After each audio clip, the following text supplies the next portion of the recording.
I'm Alan Ng. I'm with Dahlia Schweitzer, and today we talk about Army of the Dead on Netflix. So be sure to hit that like and subscribe button below. Do all that social media stuff.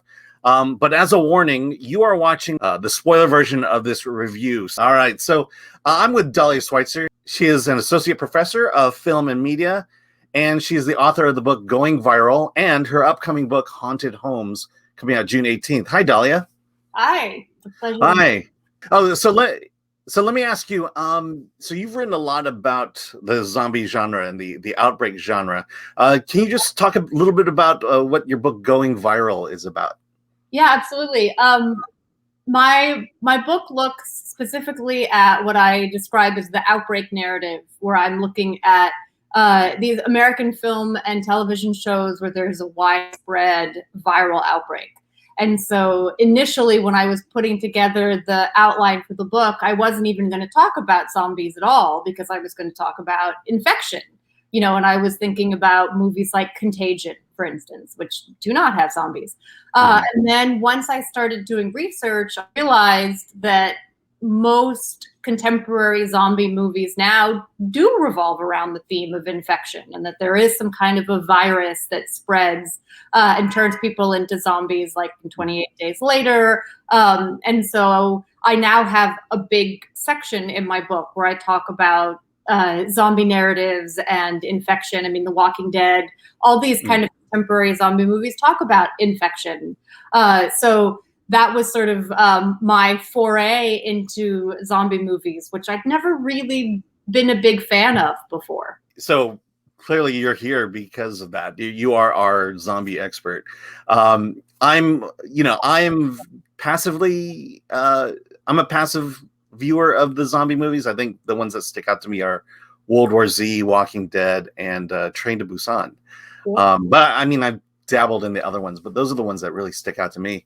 So let's talk about Army of the Dead, and then we'll kind of get into really get in depth in the spoiler section. But what were your general impressions of the movie as a story?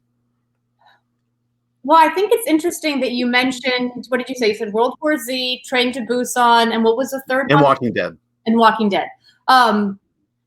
Well, I think that Army of the Dead doesn't really have much to do with The Walking Dead, but I did see parallels with Train to Busan and World War Z. Absolutely.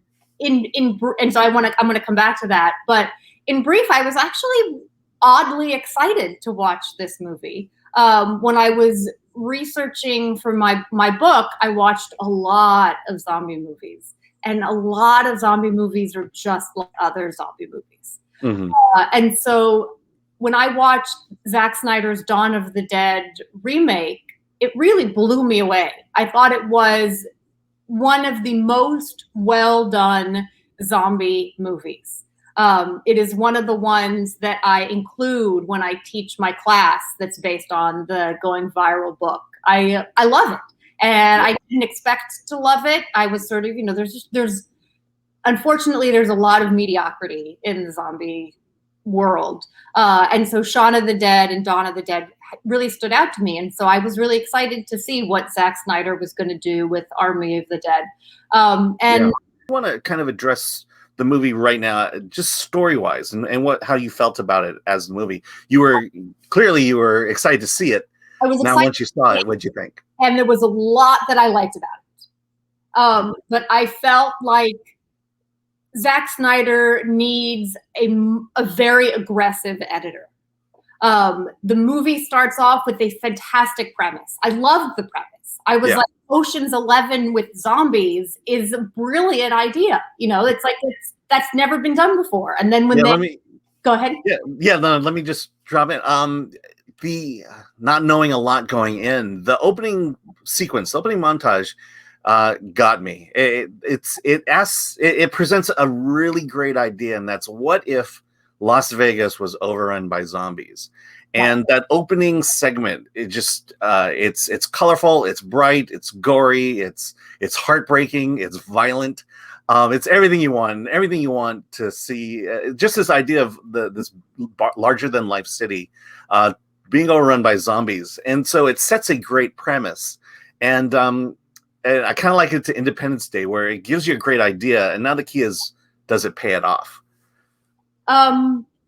Again, well, yes, the opening credits are incredible, and I liked how they set it up. I would have liked a little more backstory for the team, but what's interesting is that whenever Zack Snyder tries to get into sort of character building, like in the relationship between Bautista and the woman who plays his daughter, Kate, I just I felt like everything kind of constricted. Like I was just like, oh, don't do that. You know, it's like the sort of the sweet music kicks in, and like I felt like I had this sort of like nauseous reflex, you know. And then there's like the ridiculous moment where the woman is like, oh, I've always loved you, and one we won't talk about what happens there, but it's that's enough. But that, you know, in my book, I talk about how in most outbreak narratives, there's no romance because there's no time for romance, you know? And it's like when the clock is ticking or zombies are chasing you, the last thing you're going to do is like have a heart to heart about how you have feelings for someone. So it's like, it was like in those really random and inopportune moments, Zack Snyder's like, oh, I got to build in character and backstory. But then it's like, I want to know what Omari Hardwick's character has been doing all this time. That we don't get. Yeah. You know, I want more Omari Hardwick. Yeah, you know, I will. I understand what you're saying. I'm not sure that I necessarily agree that. To me, you know, we could have a movie that's just nonstop action, which is fine. But you do want to break things up. Two, the whole father-daughter story. I watch a lot of wrestling, and so this is just ways to build sympathy for characters, so that when the stakes, when things get rough, when your heroes are pushed against the wall, you feel a little more sympathy, a little more emotion, and you're invested in the outcome of that story. You know, and quite frankly, it's 2.5 hours. You know, it's packed. It's really packed, and yeah, as much as you want to see that backstory of the other characters, there's just no time. And I think that's what that opening montage does, is it gives you a really, literally seconds, 3-second introduction of each character and their backstory. Are we in the spoiler version or the non-spoiler version? We're still in the non-spoiler version. Okay, all right. So I'll keep my lips sealed. But yes, I thought that the premise was fantastic. I thought that maybe like the first half of the movie was really well done. You know, it was tight. It was action. I loved the concept behind, you know, Vegas and the campiness of Vegas, and just like all those great shots in the casinos and the Elvis impersonators, like all that stuff, like Zack Snyder's very kind of campy sense of humor. I thought that was great. And I thought that started to lag. Okay. Well, let's talk a little bit about the look of the film.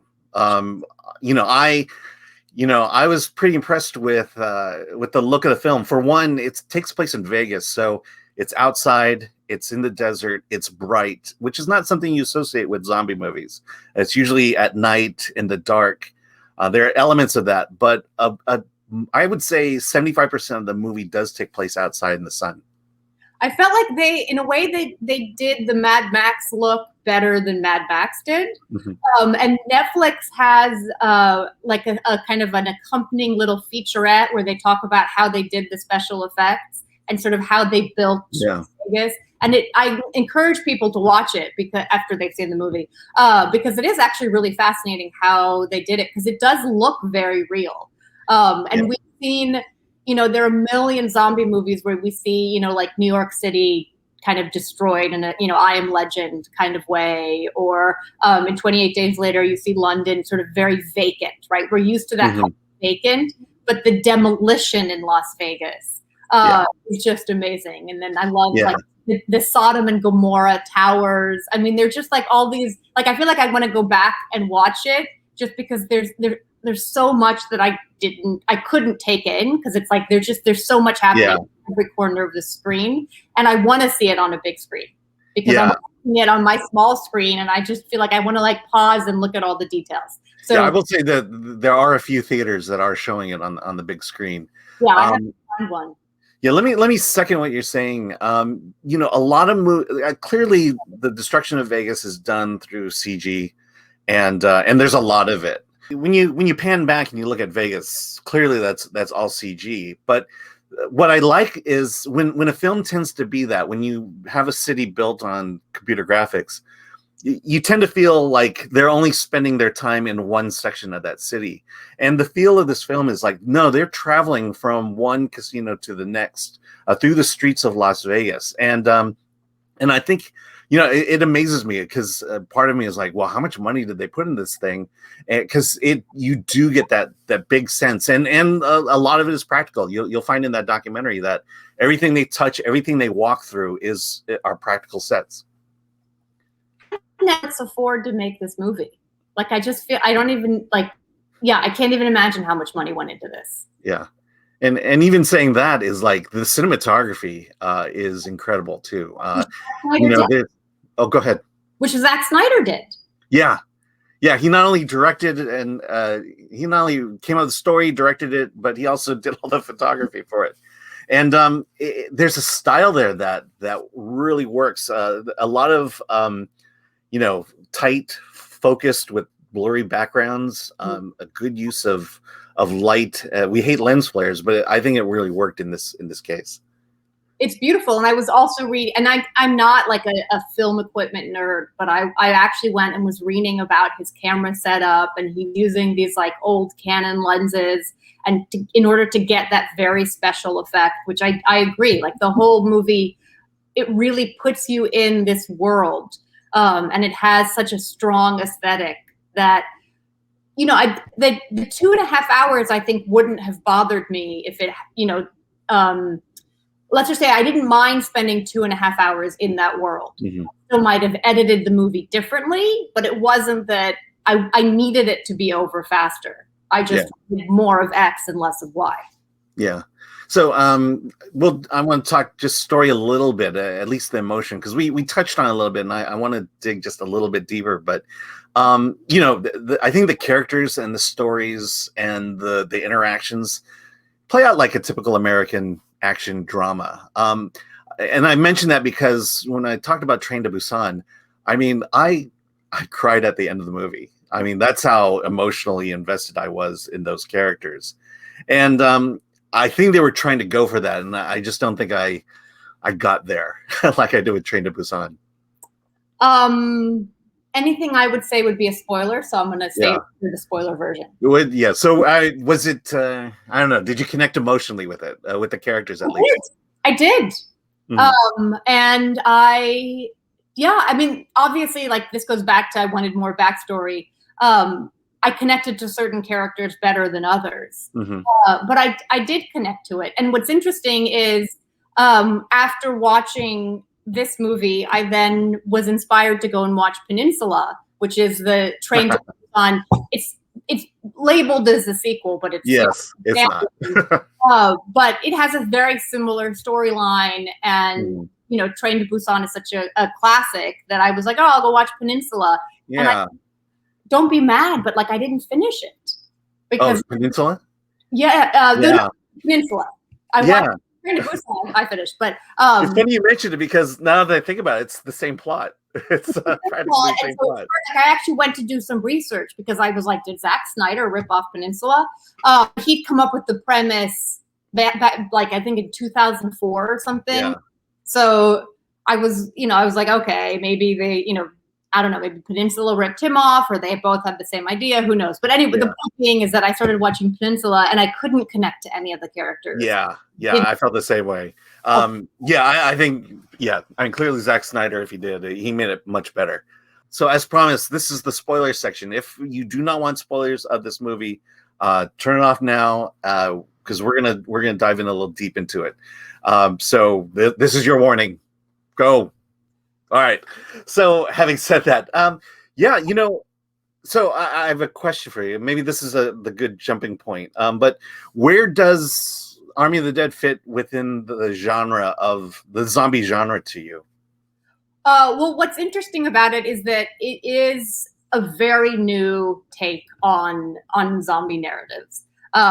which I appreciate because there aren't a lot of new takes on zombie narratives. So it's like I don't know if you've seen the TV show iZombie, but one of the aspects of the show that endeared itself to me so much was, oh my God, first of all, we have a female protagonist. That almost never happens in zombie narratives, right? And then we have, they blend into, humanity, and you can't tell the difference. I mean, there's just like so many things about zombie that we hadn't seen before. So whenever there's something different, it stands out to me. So I like that because it's doing something really different. Yeah. I mean, that's the thing is, you talked about the fact that there are so many iterations of the zombie genre. They tend to blend together. They tend to be the same idea, just different settings, different plots, different relationships between the survivors. And in this one, it evolves into this aspect of the alpha horde, as I'll call it, where it's kind of I liken it to a beehive, where there's a queen, in this case a king, I guess, and a queen, and the fact that they can reproduce, and I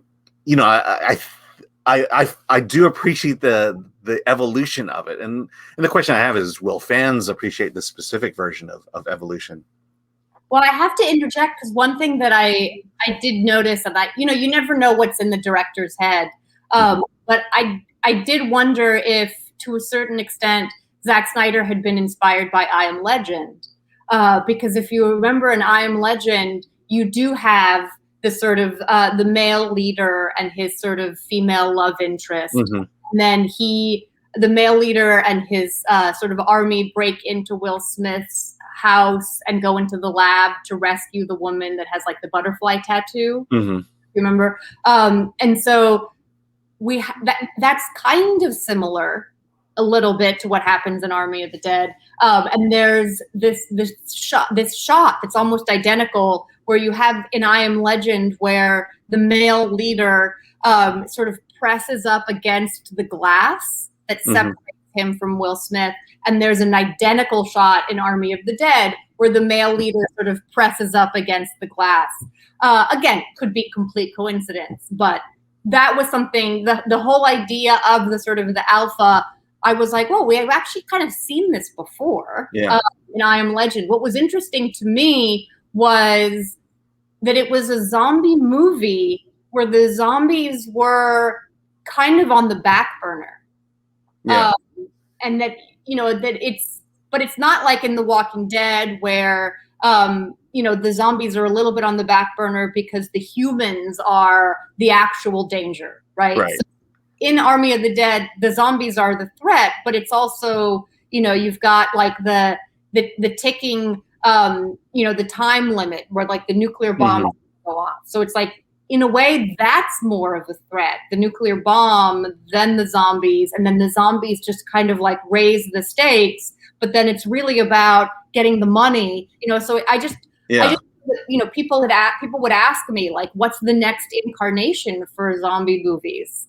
Because we've exhausted so much of, like the same thing gets done over and over again. And I don't know. And then I think kind of it, where it's like, they kind of go into the background and they just become one of many threats. If that makes sense. I mean, you bring up something very interesting, because if you do pull out that alpha horde, it does become your standard zombie film. It's Ocean's 11 and zombies. But what I like about the addition of this horde now is, okay, I mean, clearly you're setting up the sequel. You're setting up the third of, here's how these alphas work. Here's how this here's how this new community of zombies work, and this new iteration of it. Because there's I don't want to say, I don't know if saying that the sentience, now they have a little bit of sentience. They're more than just animals at this point. They have a herd and a pack mentality, and then we're going to see that evolve from there into what is presumably the sequel. And to have established that in this movie, now when we go into the next location, which happens at the end, which we probably shouldn't spoil at this point, now we have something to jump off of. I thought a lot about The Walking Dead when that horde showed up, because essentially that's what The Walking Dead is about. It's not about the zombies, but it's about the communities of people and what they become when they're pushed to the limits. And this case, yeah, maybe we're not talking zombies. Maybe we're talking the next evolution of humans, so to speak.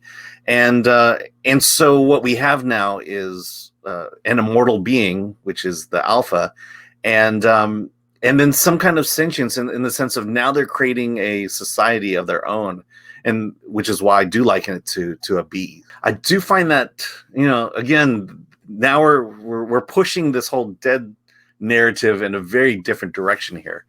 And, I think, part of me is like, I like it, but then again, I still like my old fashioned zombie movies too. Like which ones? I'm curious. Oh, I mean, I talked about I should probably just say the more traditional aspect of the zombie of people having to hold themselves up in communities against this mindless enemy. But now we're moving into where now it's this horde it's going to be this horde against the humans, so to speak. But I feel like there's no real community among the humans. Mm-hmm. I guess that's one of the reasons why I'm saying, like, I don't see the Walking Dead comparison. I know in terms of World War Z, one of the things that was interesting to me is because I did not like World War Z for a variety of reasons. Mm-hmm. And I kind of kept thinking throughout Army of the Dead, would I have liked World War Z better if it had been Dave Bautista instead of Brad Pitt?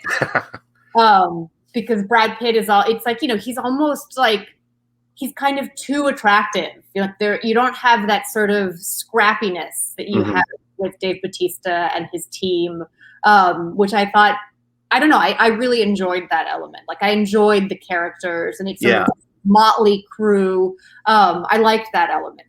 Yeah, I mean, Brad Pitt was the good-looking guy. That was his power. And Dave Bautista was the rough guy who could fire off a machine gun and have every single bullet strike the head of a zombie. That's those are the differences between the two. And I think that's why maybe we relate more to the Brad Pitt character than we do to the Dave Bautista character. Because, the Brad Pitt character didn't have gun skills. He just, he was a scientist and that was his powers. Well, what is it about me that I related more to Bautista than to Brad Pitt? Mm-hmm. I couldn't relate to Brad Pitt at all. Oh, yeah. Yeah. I mean, what was it about Bautista then? We talked about his emotional arc in this story. He just seemed more real. Like he seemed like the kind of person that I'd want to hang out with. Like, I'd want to be on his team. With Brad Pitt, I just felt like it's just hard for me to connect to him. Like, he's kind of just like too perfect, too sort of like, I don't know. Maybe he just feels like too sort of like A-list Hollywood to me. Yeah. Yeah. I mean, I see that. Yeah. I think it's at that point it becomes preference now. Because because I'm not that kind of guy who is the muscle man, the guy who's a proficient at every single weapon in the world. He's a military guy too, so that helps as well. But you're the Brad Pitt. Yeah, I'm the good-looking Brady one. All right. So I want to go back to the comment you made about Walking Dead. I think where I was kind of connecting it was, or where I was making the comparison, I should say, is that the Walking Dead, the zombies are the backdrop. That's just the way the world is at that point. Mm-hmm. In this case, now we are developing a new breed of society of this alpha horde. And then, because I think that's maybe where the sequel, where an eventual sequel is going to come, is, now this new horde gets bigger, more powerful, and now how does the world stack up against it? And I think that's kind of the direction the film is going in at this point. Yeah, but I feel like again I don't know. It's kind of weird because I feel like the plot hinged on these little technicalities that sort of, there were so many of them, they kind of annoyed me. And you can cut me off if this is like too far spoilerish. But for instance, when the president decided that he's going to have the nuclear bomb go off on July 3rd instead of July 4th, thereby amping up the stakes. Mm-hmm. And it's like, to me, that's a little bit of like breaking the rules, and it just reminded me a little bit of, another film that's sort of similar is Escape from New York. And it's like, you have a timeline, and that timeline creates tension. And Kurt Russell is aware of these tensions, and he's got to get out of New York before, XYZ happen. And that's already enough stakes. You can't just all of a sudden, 2/3 of the way into the movie be like, oh, well, you just lost 24 hours. Yeah.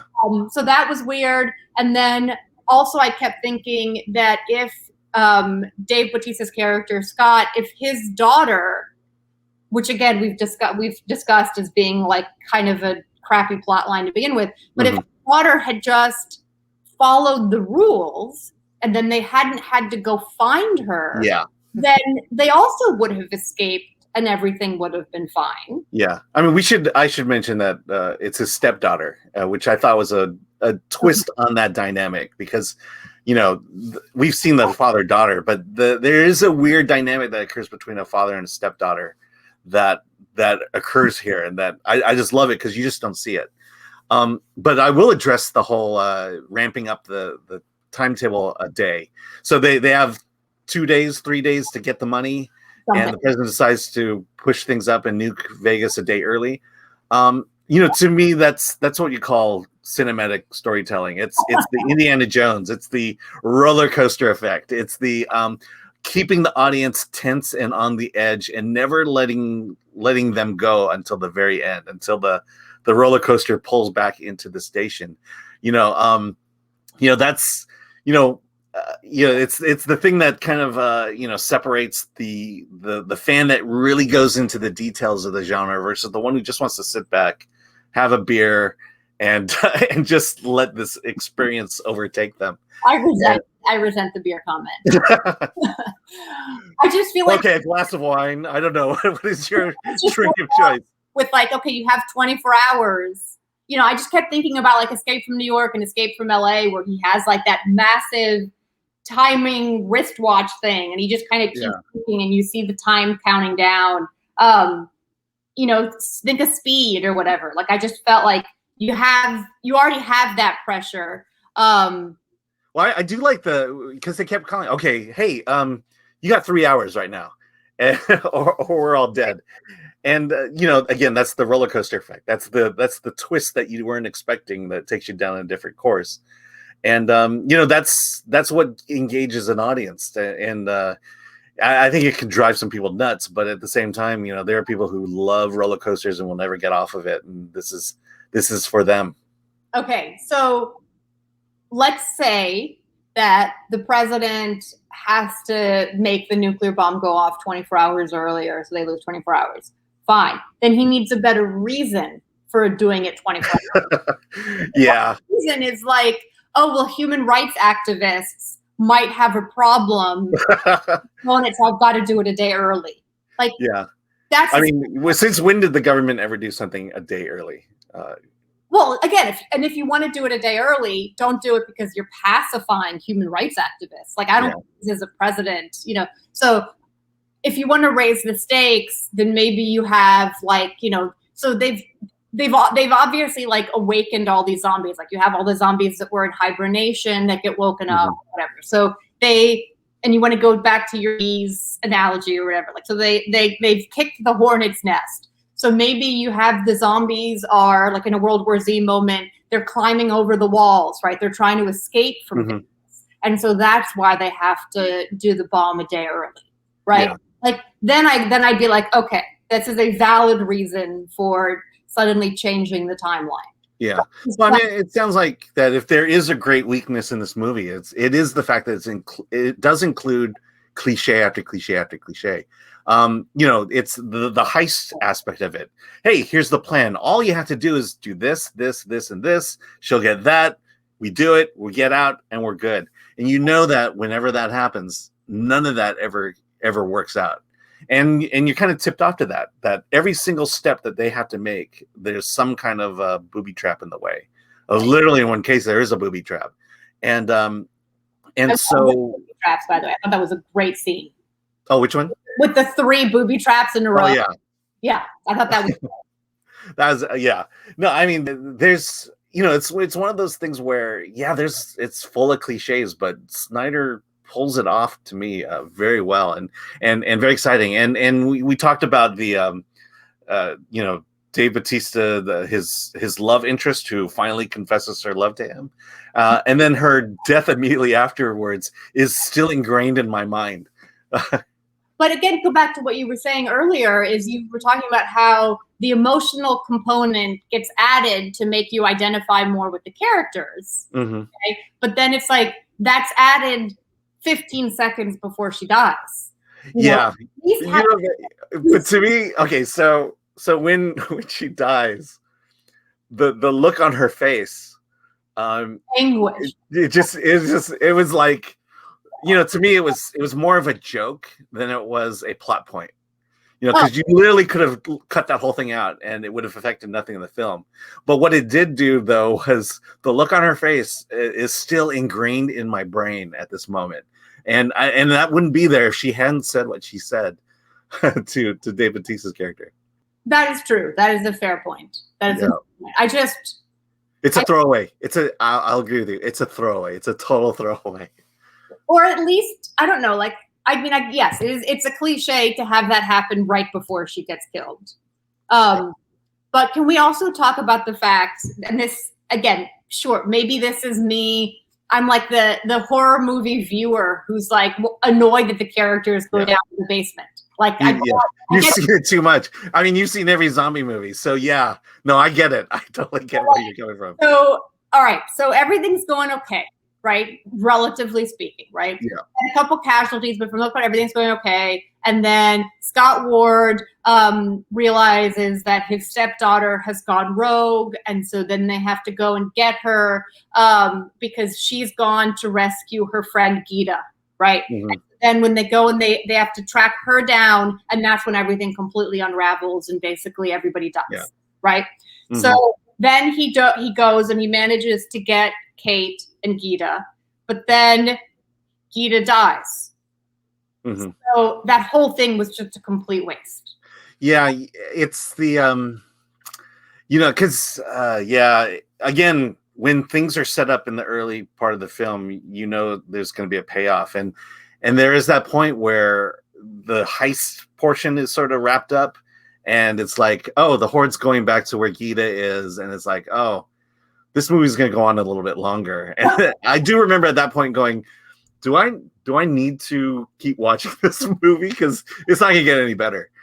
No, but that's what I'm talking about, is just because it was doing really well, and then I just felt like it kind of unraveled. And then it's funny because this is the thing that happens in zombie movies. And interestingly, it's become a lot more common after 9/11, where you have an ending that is not the ending shiny and optimistic and all that, but the ending of this movie is grim, and I would have liked a little more sort of sunshine and rainbows, just a little bit, like a Train to Busan ending, or something a lot more, a lot more hope for humanity. Just one character to survive. This is another cliche of the genre. It's you have a large group of people, all skilled and lovable, and you like them, and they're all nice. Some of them not so much, and then they get picked off one by one. I mean, that's classic horror at that point. And nothing different here. You usually have, it's the trope of the final girl. Right, the sort of like the Jamie Lee Curtis character who survives, right? Actually, there is the final girl. You're talking about Kate? Yeah, Kate. Yeah, but she just runs off. We don't know what happens to her. Oh no, there's a helicopter that flew over. And, we don't know what. I'm just saying we don't know what happens to her after that. Like, I want to see her, on the beach drinking a margarita or something. You want your happy endings to be really happy. I just feel like, we've been through a really rough year and a half. A little something, And then when we see, Omari Hardwick with the money, and then I'm like, oh, thank God, I forgot about him. Things will be okay. And then when he goes into the bathroom on the plane, and I just. Again, that's all foreseeable. I just was like, you know, we've been through so much in this 2.5 hour long saga. Like I just needed a little something. Like even if it was just, you know, a shot of Kate in the helicopter, because like we don't even know with a tear coming down her face. You know, but like who rescued her in the helicopter? No, I think the only thing that it changed was your argument that maybe we needed that declaration of love. Yeah. That like 2-second declaration of love. Like maybe it's for camp value or whatever. It's still a lot of fun, but I still feel like Zack Snyder needs a good editor. But yes, the movie looks beautiful. It's incredibly well filmed. Zack Snyder clearly has a great sense of humor. The sort of the Vegas shtick is really fun. I enjoyed it. I have a short attention span. I did not mind the 2.5 hours. Yeah. There's certain things about the movie where it was either an eye roll or just like a heavy sigh. Yeah. I mean, I always bring it back to Independence Day because that movie set up a great premise. The destruction of the world. You're seeing iconic sections of the world destroyed by aliens. And then the payoff just left me feeling like, okay, well, that was a fun action movie. In this case, I love seeing the destruction and the zombification of Las Vegas. And I thought it paid it off well. You know, and in spite of all the cliches and campiness, it was fun. It was an absolute fun roller coaster ride. And yeah, you know, I'm like you. I do like happy endings, but at the same time, you know, we got a franchise to feed. So, yeah, but one character as well, and then it rolls. Well, I want to believe the helicopter picked her up, and it was a handsome man, and or you know, someone attractive to her, and she lived the rest of her life in love and happiness. One thought I had is maybe Omari cuts off his arm, and then we can see him. Then he can be in the sequel, but just because he's cut off his arm, he doesn't turn into a zombie, and then we still get him. Yeah. Okay. Interesting. All right. Zack Snyder, you can have that idea. I know that would definitely be a twist on it, which is good because, you know, that's I think what the genre needs more. Every genre needs is something new, something to freshen it up. Let's be honest, more Black heroes. Yeah, absolutely. All right. So with that, be sure to like, subscribe. Let us know what you thought of Army of the Dead. I want to thank Dahlia Schweitzer for joining us. Be sure to get her book Going Viral and her new book Haunted Homes coming out June 20th. So with that, let's get out of here.